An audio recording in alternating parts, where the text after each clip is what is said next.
I've just been talking with Ollie Mann on Times Radio, and he asked me what I thought about Donald Trump and Keir Starmer, about Donald Trump saying that Keir Starmer is no Winston Churchill. And Keir Starmer is no Winston Churchill. He hasn't got, certainly, Churchill's passion. Starmer is not a British bulldog, is he? But the reason why Trump is saying that Starmer is no Churchill is because Donald Trump is angry that Keir Starmer did not involve the United Kingdom in the war from the start, and in particular didn't permit American aircraft to attack from British bases. Now, the British government did permit American Air Force aircraft to transit through British bases on the way to the region. And a reason for this is that the British government was not given a compelling case to join the war. Starmer, in a fairly limp way, said it was against legal advice, which I'm sure it was.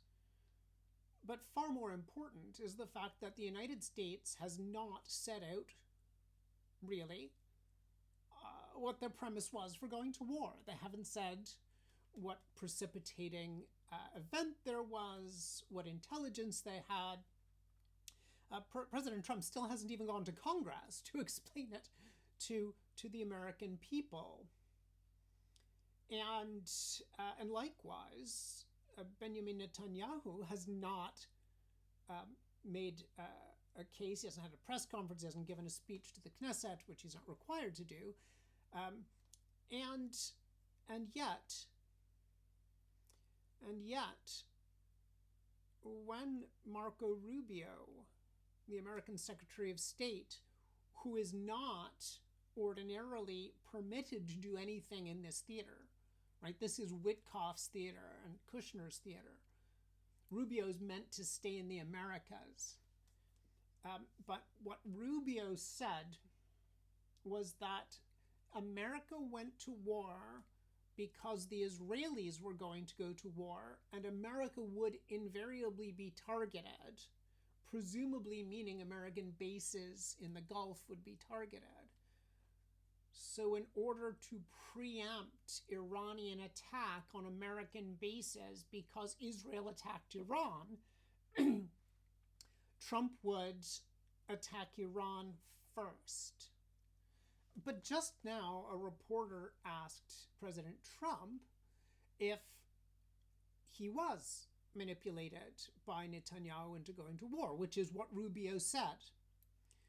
And Trump said no, that he had dragged Israel into the war and prompted Israel to join in the war because he, Donald Trump, was convinced that the Iranians were going to attack first.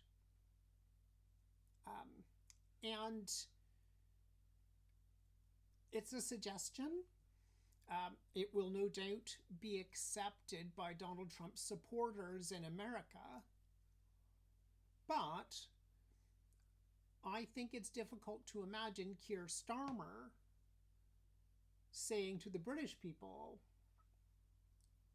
the Secretary of State of the United States has said that Israel is going to war against Iran. America can't stop them, so America is going to attack first, especially if the American president also said in that moment, no, we're convinced the Iranians are going to attack the United States first, so we are going to force the Israelis to join in with us to attack. Those two clashing expressions would make it very difficult for any British Prime Minister to join in a war. And let's not forget, the United States and Israel have both declared that this is a war to achieve regime change in Iran. We're a few days in. We've not achieved regime change in Iran, which is not surprising. Achieving regime change through air attack is something that's never been done before. And there are no indications that it's going to happen now. The Iranian regime is brutal and ruthless and configured for resilience in power. They seem to be dim. Twice now, senior groups of Iranian decision makers have come together to have meetings, and they've had bombs dropped on the meetings. But you can be brutal without being clever. So, I'm not surprised that the British government, Starmer or no Starmer, did not choose to go to war based on the American premise that for unclear reasons it's necessary to go to war. The war is intended to change the Iranian government, but the operation will be conducted entirely from the air. Who would go to war on those premises? I'm also not surprised that Donald Trump was piqued with Keir Starmer, and I'm not surprised that he said that Keir Starmer is no Winston Churchill, because Keir Starmer is no Winston Churchill.